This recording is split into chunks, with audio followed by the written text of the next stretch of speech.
special feature. Hegel. You think I'm some kind of god? God, you've scarcely mastered human. I'm just a man. A nobody, really. Come on, guys, back me up here. He's a less than nobody. An absolute zero. What have you found, sir? Holy spare disc. What's happening, dude? Hey guys, what's going on? You are listening to ThisWeekInGeek.net. I'm your host, Mike the Birdman, and you are flying on the ship, otherwise known as Twig, your flagship of stupidity. And we are doing something kind of special today. And now, depending on how this interview goes, you may get to experience something special, something that may, in fact, leave you in stasis for 3,000 years. 3 million years, in fact. You may get a chance to explore a strange new galaxy where cats are now people and are oddly fashionable, if you can believe that. That's right. We're actually going to be talking about something really, really kind of neat today. I actually got presented with this opportunity to speak with one of the creators of one of the longest running sci-fi series and most critically acclaimed sci-fi series pretty much on the planet. I'm talking about the British sci-fi series Red Dwarf. And recently they released a movie exclusively on BritBox known as Red Dwarf, The Promised Land. I'm going to be speaking with Doug Naylor, and he is one of the creators of Red Dwarf, and he is the creator, writer, and director of Red Dwarf, The Promised Land. And we're going to be speaking with him today to talk a little bit about the series, some of the history, and then we're going to talk about The Promised Land itself, because as a person who is in their late 30s and a geek, Red Dwarf has been on my radar for a number of years because it's always one of those British sci-fi shows that gets mentioned in the same breath as Doctor Who. It's like, oh, you have to watch this. And it's funny, Red Dwarf specifically came into my life this year when my friend Shannon started talking to me about it because, again, she's a huge fan of it, and she told me specifically about the cat people. And those of you who've been listening to Twig over the last 13 years know I'm a pretty big cat person. So I'm thinking, all right, that sounds interesting. And watching The Promised Land this morning, my God, do I love this character of Cat. So this is a really exciting opportunity for me as a new Red Dwarf fan. Going to go out on a limb and say that. So without any further ado, let me open up the airlock, let me boot up Holly, and let's talk to Doug Naylor, the writer-director of Red Dwarf, The Promised Land. Doug, welcome to the show. Hey, Mike. Great to be here. Yeah, it is very exciting to talk to you. Like, it's not often I get a chance to speak to someone just for myself coming off of something that's so fresh in my mind and being so genuinely enthusiastic. So you have had a huge influence on sci-fi comedy for like decades now. What has that been like? I mean, like, go into some of the history of Red Dwarf for some of my listeners who have maybe heard of the show but don't know exactly what it is. Okay, we wrote the pilot show. Rob Grant and I wrote the pilot show in 1984.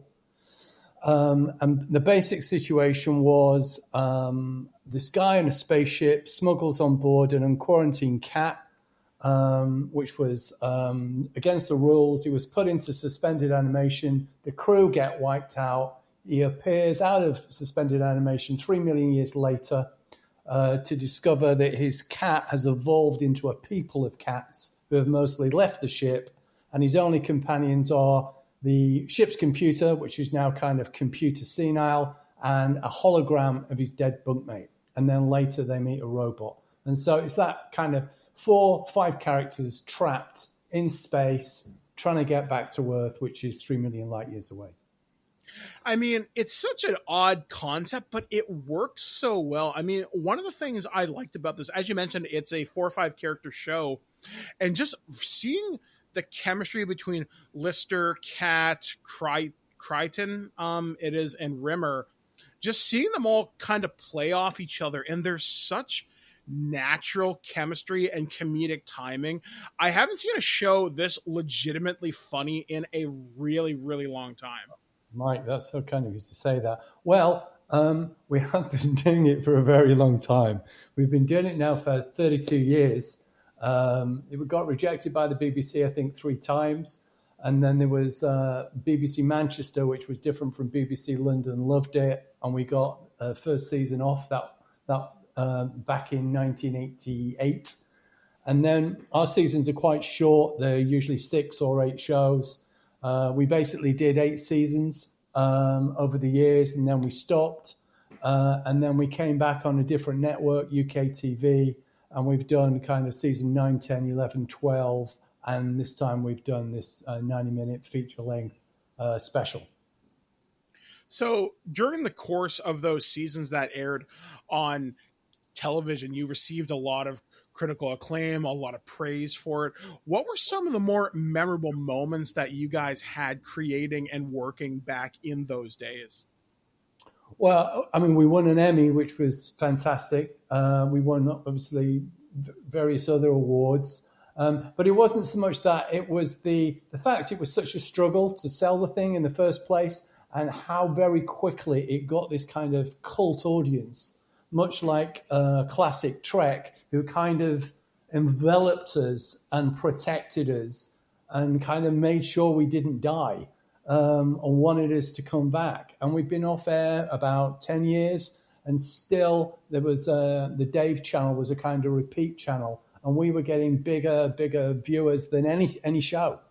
And then as a consequence of that, they went, hey, why don't you come back and make some more? And they've been really, well received, and here we are. So now that the kind of television and cultural landscape has changed so much in the last couple of decades, and more recently in the 2010s, now that you've made the movie Red Dwarf, The Promised Land, if you were to pitch the series Red Dwarf today, how big do you think the audience would be now that we have stuff like YouTube and Twitch and other digital avenues like Amazon and Hulu, etc.? Yeah, it's really interesting. That's a question I do get asked, and it's so difficult to know. If it was pitched now, certainly one of the points would be this is just guys. The main crew are just guys. You've got to get some women in there. What's wrong with you? And my argument back in the day was, I remember someone saying this to me, was I loved Golden Girls and I'm not a woman. How come I love Golden Girls and I'm not a woman? I don't necessarily feel that you have to have this mix of sexes. And what it does is it kind of makes it like a prison situation. And so it's guys trapped together, getting on one another's nerves. And of course you meet guest stars who are female. But one of the rules we always had was we don't want aliens. So this is one of the unique things about it. Here we are in deep space. We don't have aliens. And this was an idea to force us to be more imaginative. So we can have diseases become genetically engineered life forms, all sorts of other things, but not just everything that's you meet on Red Dwarf was originally created on Earth. So that just gives it a kind of fresh kick, I think. And the cats, of course, they're not aliens. They actually were born and created on Red Dwarf and evolved into this kind of species. Now, that's something I really liked about watching The Promised Land and kind of getting an impression of the Red Dwarf universe. Your world building and lore is something that on paper, to me, should not work, yet it does. Because as you mentioned, you didn't want it to be just aliens. You wanted things to have a different explanation. And all your stuff in universe expands upon itself. It makes sense. Watching Red Dwarf, The Promised Land, there's that feral cat warlord Rodan. Yeah. And I thought that was so cool. The fact that you created this like warring faction of the cats, because there was like a civil war, there are cat clerics, there's such world building there that I really, really appreciate. What's interesting is it's picking up on an idea from a show which was the third ever show we ever made back in 1988, and we just go back and we revisit that, and then we're able to spin off and do a story. Now obviously in 1988 when we wrote that show, we didn't think we would be here in 2020 still making the show. And also, there was never any idea that we would go off and do Promised Land in the way that we've done it.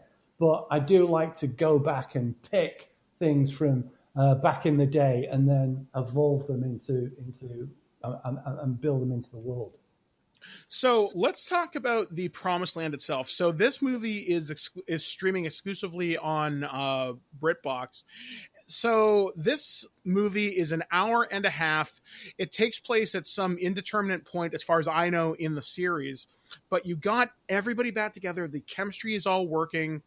What is the story for this, for those of people that want to check this out? Now that we've kind of talked about the history and kind of talked around Promised Land.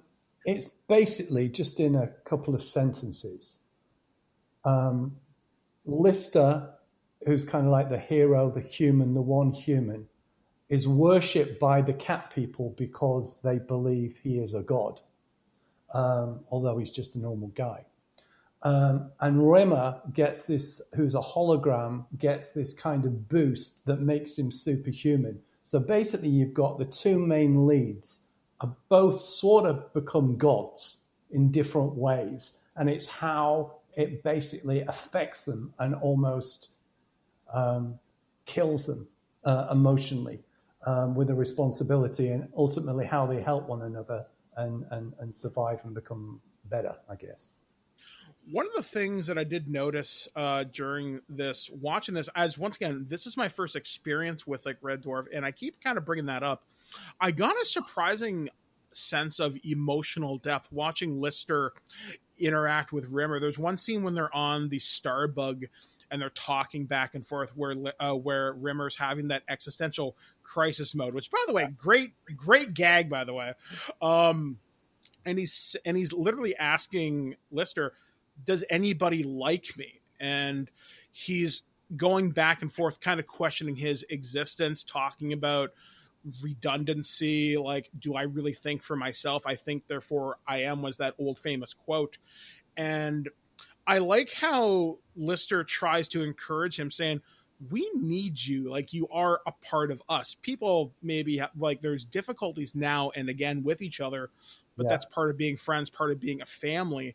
And I really, really appreciated that, because that's not something you would expect from a comedy that plays a lot of sight gags and a lot of just kind of quippy one-liners. I really liked that. Right, that's interesting. Yes, a lot of people have said that, and it had the same effect in the UK too. From time to time, we have had pathos, we have had real drama, and it felt, because this is obviously 90 minutes rather than the half hours we generally do, that we needed some extra weight and substance. And it was fine for the comedy to stop for a while and to examine some of the issues. And of course, as Rimmer as a hologram, we always kind of wanted to make him black and white, but we could never figure out a way to do it. And the technology didn't exist back in the late 80s for us to do it, unless we'd rotoed every frame, which would have been impossible for us to afford. So this was, now, of course, we can do it. And so I love that we were able to make him black and white for a full third of the movie. That's something else, as you just kind of mentioned, the technology. I mean, obviously technology has grown by leaps and bounds over the last couple of decades.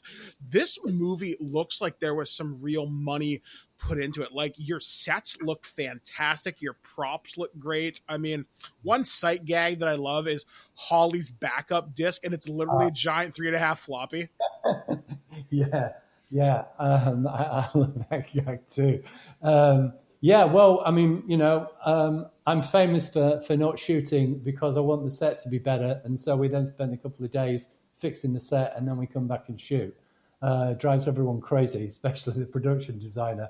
But I think in the end, the results, speak for themselves. And we've never had a great budget on Red Dwarf. In fact, the VisFX budget for Promised Land per minute is half what it was on Red Dwarf 6 back in 1993. But we know how to spend the money maybe more wisely now, and we're able to make it look like there's more on screen. I mean, that's something that I loved about it. I'm a big fan of production design, art direction, and I really felt immersed in this world. I love just looking at the different displays in the background, especially when Holly first kind of boots up and it looks like Windows 3.1 or whatever. And just looking at the way, and this is, I don't know whether this was intentional or not. It reminded me a lot of 1979's Alien, like just seeing a lot of grates on the floor, and I'm thinking, oh man, like there's it feels like a used future, and I dig that because the Red Dwarf is 3 million years old, and the Iron Star is not too far removed either. Yeah, that's all I say to my production designer when he goes, "What do you want it to look like?" I just go, "Alien, make it look like Ridley Scott's Alien." And they did an amazing job, but Ridley did everything, back in 1979. So when you got everybody back together to start kind of shooting, what was it like to slide back into that seat, into the writing, into the directing, to get everybody to start to gel together? What were some of the more fun and memorable days on set? Because I can imagine having this cast and crew work together so well must have been something absolutely magical. Yeah, it absolutely was. I mean, they have such fun, and we have so many laughs, and it's a family, and we've done quite recently. We did Red Dwarf 10, 11, and 12 in the last few years, so it's not like there's been a gigantic gap. We've done quite a few seasons quite recently, but then there was a gap of a couple of years before we did Promised Land, and the major problem is trying to get everyone back and available all at the same time. But we were able to do that, and it was just great. It was just so much fun. Now, were there any moments on the screen in the movie that were ad-libbed? Generally speaking, no. I don't know. There are ad-libs because we do the show. It's not canned. It's shot. 50% of it is shot and played to an audience, and the other 50% is shot and acted in front of an audience. And so the guys will dry and then make quips outside of the script, but generally within the script, they don't. So now that this is out and it's out in the wild on BritBox, and looking back on it, what is the moment that you're probably the most proud of looking back on Red Dwarf, The Promised Land? I mean, and especially to kind of frame this question a little bit kind of differently, this has now made me a fan. Like, I'm willing to check out more of this stuff just because I had such a good time. And Lord knows 2020 needs more laughs right now. Yeah. So what's your proudest moment from this particular project? Well, I think you've just said it. I think you've just said it. You've just watched the show, which is 32 years old, with a load of old guys in it. And now you're a fan and you're going to go back to 1988 and look at those terrible sets and look at those really low production values and probably really enjoy them because it was still funny back then, even though we didn't have the same production values as we're able to achieve now. So there was a big improvement, I think, from season 3 onwards. Season 3, 4, 5, and 6 were terrific looking and very funny series, I think. Well, Doug, I got to say thank you so much for joining us today on This Week in Geek. I definitely hope we see more of the Red Dwarf crew in our future. Hopefully my computer will not go computer senile like Holly, though the way it's been acting recently, I don't know. Thank you once again for joining us here on This Week in Geek. Thanks, Mike. Really enjoyed it. Take care. All right, guys, that was my interview with Doug Naylor. He is the writer, director, everything for Red Dwarf, The Promised Land. Please check this out exclusively on BritBox. I will be checking out this series as I need something to binge because I'm inside. What the hell else am I going to do? So much like Lister, I am indeed trapped in stasis. And I have cats, so maybe Dr. Wily will evolve, and that would be interesting. So anyway, guys, that's going to do it for us here on ThisWeekInGeek.net. I've been Mike the Birdman saying, be excellent to each other. We'll catch you guys again next time, right here on ThisWeekInGeek.net. Well, that's our show. All right, here's the deal. Every time you watch my show, I will send you $40. Checks will not be honored. You've been listening to This Week in Geek, your source for guaranteed nonsense or your money back. Tune in next week for more info on the most important things you didn't need to know. Check out our website at ThisWeekInGeek.net and subscribe to our podcast through iTunes or any podcatcher. If you'd like to comment on this episode, head over to this episode's post at ThisWeekInGeek.net and leave a comment through Facebook Connect. Follow us on Twitter at ThisWeekInGeek.net and follow our Instagram at twig_official_podcast. Social media not your thing? Send us an email at feedback@thisweekingeek.net. We'll see you next time, and remember, lower your shields and surrender your listenership. Just when you think this show is terrible, something wonderful happens. What? It ends. I have to go. Somewhere there is a crime happening.